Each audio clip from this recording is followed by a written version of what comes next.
O livro de Gênesis relata o início da história da humanidade.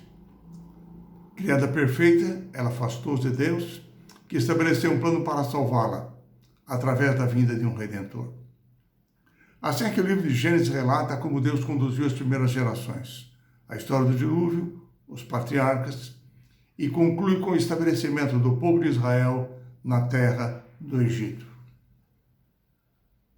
Quando Jacó recebeu a notícia de que seu filho José ainda vivia e era governador do Egito, ele se encheu de ânimo, porque Deus lhe apareceu em visão à noite e lhe disse: Jacó, não temas, eu descerei contigo para o Egito.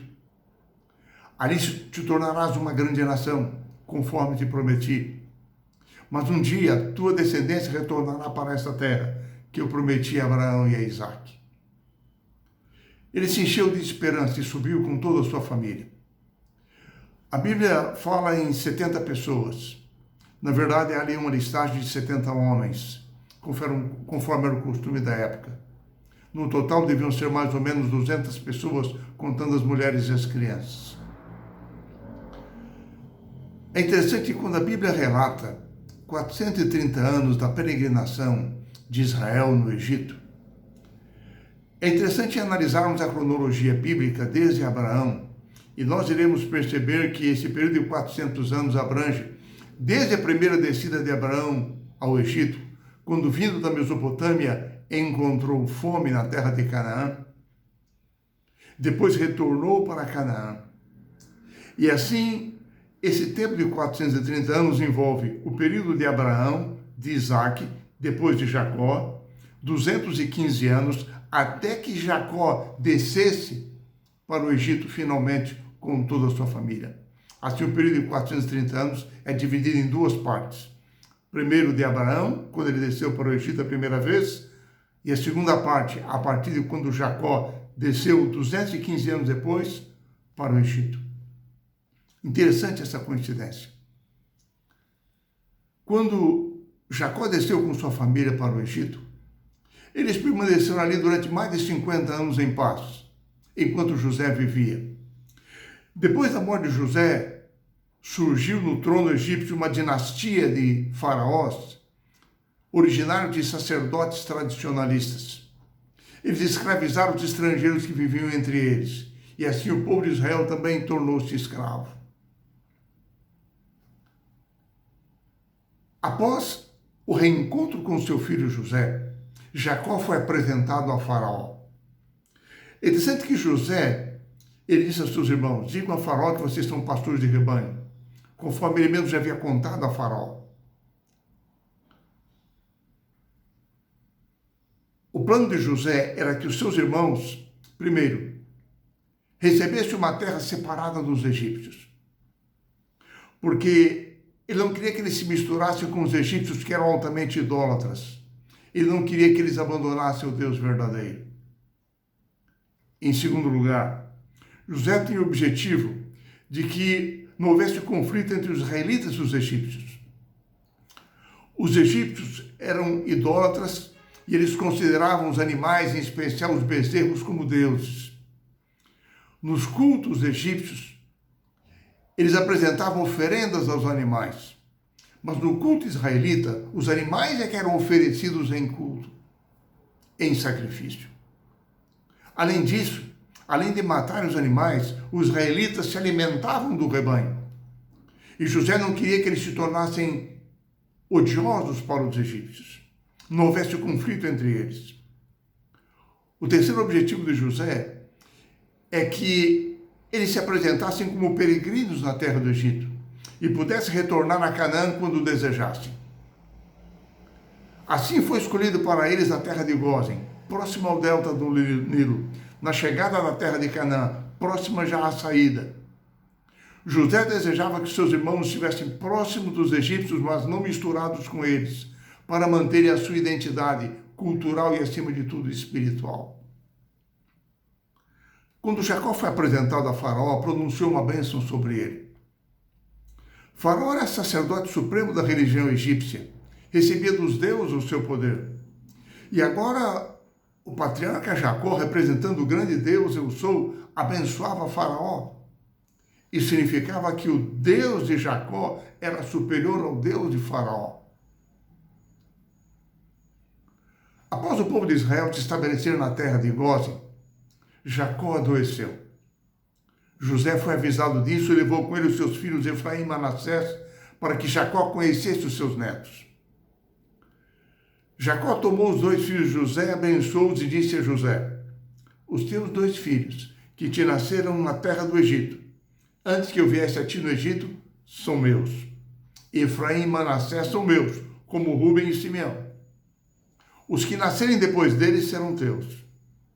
Eles foram os únicos netos de Jacó que receberam uma bênção especial do avô e foram elevados à condição de filhos de Israel.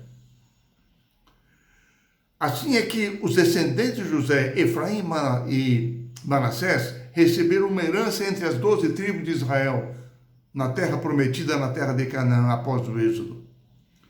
Porque os descendentes de Levi não receberam herança porque se tornaram sacerdotes. Jacó abençoou José e mencionou a ele que ele tinha certeza de que o Deus de Abraão e o Deus de Isaque estaria com José e com a sua descendência.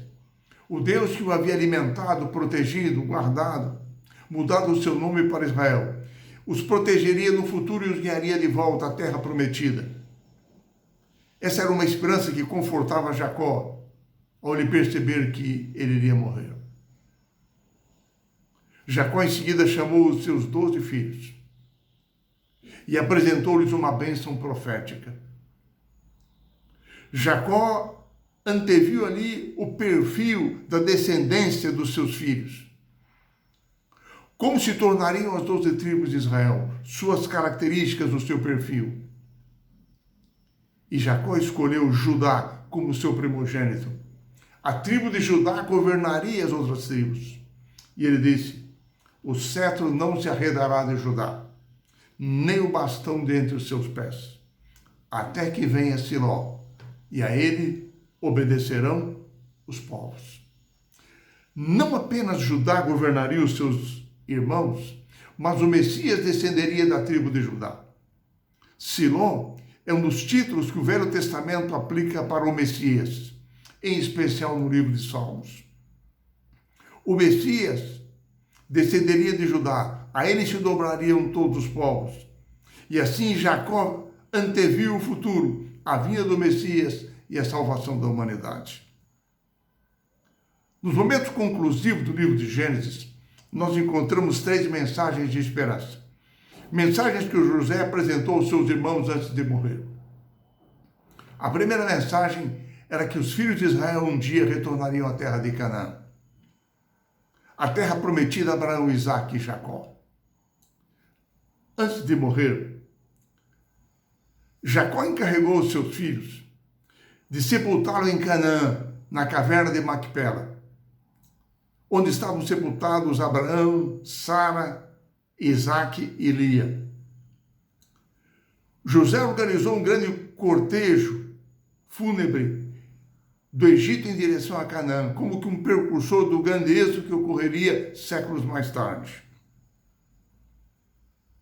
Assim, Deus estava antevendo para os seus filhos que aquela seria a sua herança, a terra de Canaã. A segunda mensagem que nós encontramos é que José disse a seus irmãos que Deus transformaria o mal em bem. Após a morte de Jacó, os irmãos de José temeram. José continuaria tratando-os com benignidade ou se vingaria agora deles? Mais uma vez vieram e se inclinaram perante ele. Mas ele os tranquilizou e disse: Deus transformou o mal em bem. A providência de Deus irá prevalecer. Vocês um dia retornarão para a terra de Canaã. Mas havia ali uma terceira mensagem. Deus salvaria Israel e a humanidade caída. Antes de morrer, estranhamente, José determinou que os seus ossos não fossem sepultados no Egito. De acordo com as técnicas egípcias, o seu corpo fosse embalsamado. E ele disse: certamente Deus os visitará no futuro e fareis transportar os meus ossos daqui. Ali estava a incerteza de José do retorno do seu povo para a terra de Canaã. Enfim, no Novo Testamento nós encontramos uma analogia impressionante. A esperança da terra prometida, Canaã, no Novo Testamento é apresentado como um símbolo, um precursor da esperança final, de salvação, de restauração, da Nova Jerusalém, do novo céu e da nova terra, no final da história de toda a humanidade. A esperança final de todos os filhos de Deus de todas as épocas irá se concretizar. E ela foi garantida pela morte de Cristo Jesus na cruz. Assim é que, ao concluirmos o estudo do livro de Gênesis, nesta esperança, nós possamos concluir o nosso estudo. No breve regresso do Senhor Jesus, no novo céu e na nova terra, na Canaã celestial. Que o Senhor nos abençoe e nos guarde hoje e sempre.